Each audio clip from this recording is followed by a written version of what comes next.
पिछले कुछ महीनों में यह कम ही देखने को मिला है कि आम आदमी पार्टी ने बीजेपी को झटका दिया हो।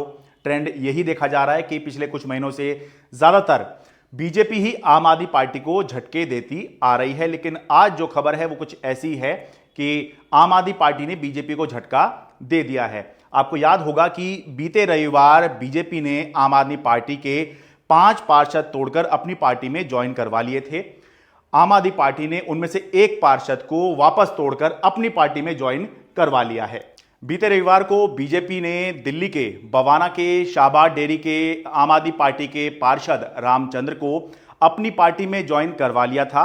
आज आम आदमी पार्टी के वरिष्ठ नेता मनीष सिसोदिया और संजय सिंह ने रामचंद्र को, जो अब इस समय बीजेपी के पार्षद थे, उनको अपनी पार्टी में वापस ज्वाइन करवा दिया है। यानी कि रामचंद्र जी की घर वापसी हो गई है। इससे जो स्टैंडिंग कमेटी का जो चुनाव होना है उस पर क्या कुछ असर पड़ रहा है, क्योंकि ये सब जो जोड़ तोड़ सब चल रही है ये उसी के मद्देनजर चल रही है, क्योंकि स्टैंडिंग कमेटी का चुनाव होना है। बीजेपी ने जो आम आदमी पार्टी के 5 पार्षद तोड़े थे, उसकी वजह से बीजेपी और आम आदमी पार्टी की ये स्थिति हो गई थी कि कुल जो स्टैंडिंग कमेटी है, 18 सदस्यों की स्टैंडिंग कमेटी है, उसमें अनुमान ये लग रहा था कि दोनों ही पार्टी बराबर बराबर आ जाएंगी। 9-9 सीट दोनों ही पार्टी के पास पहुंच जाएंगी। अब ये जो बदलाव हुआ है कि एक जो पार्षद आम आदमी पार्टी छोड़ के गए थे, ये वापस आ गए हैं आम आदमी पार्टी में, तो क्या कुछ इससे बदलाव हो रहा है? इसे ऐसे देखिए कि अभी जब ये पार्षद छोड़ के चले गए थे तो ये स्थिति हो गई थी। ये नरेला जोन के पार्षद हैं, तो यहां पर आम आदमी पार्टी जो थी वो 8 सीटों पर ही रह गई थी, जबकि बीजेपी यहां पर 12 सीटों पर आ गई थी। यानी कि बीजेपी के पास यहां पर 12 सीटें हो गई थी, आम आदमी पार्टी के पास 8 सीटें ही रह गई थी।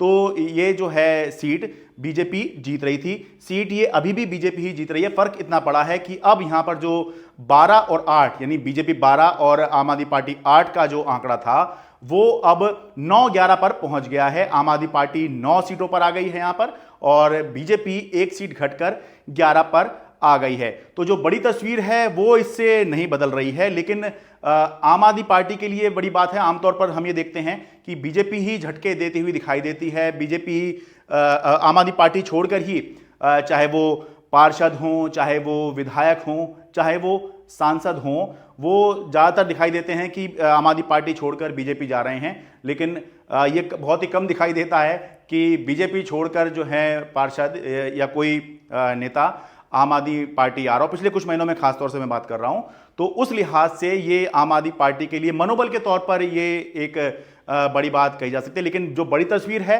इसके स्टैंडिंग कमेटी में, इससे आम आदमी पार्टी को किसी जोन में जीत मिल जाएगी, ऐसा फिलहाल होता हुआ नहीं दिखाई दे रहा है। लेकिन ये है कि एक जो पार्षद आम आदमी पार्टी के गए थे वो अब वापस आ गए हैं। केवल इसे इस खबर के तौर पर ही देखना चाहिए। अगर ये आगे कंटिन्यू होता है तब पता चलेगा कि क्या इससे कुछ बदलाव हो रहा है या नहीं हो रहा है। ये मैं इसलिए कह रहा हूं क्योंकि दिल्ली नगर निगम के अंदर दल बदल कानून लागू नहीं होता है।